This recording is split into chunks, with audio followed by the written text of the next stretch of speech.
guys? Yes! Habang inaantay namin ang tita niya at si Airy, binigyan muna siya ni Daddy Lo ng mais. Takaw ah. Hi! Sabi mo hi! Hi! Busy na talaga siya sa pagkain. Nandito nga pala kami sa aming tahian. Baka po may gusto mag-apply sa inyo. Punta lang po kayo dito.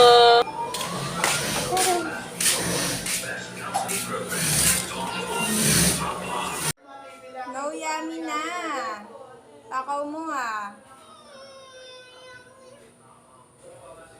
Kain na tayo. Tubig.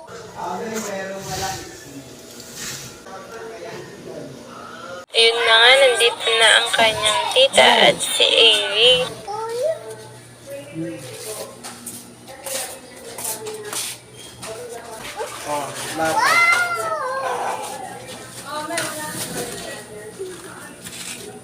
Thank you. Open?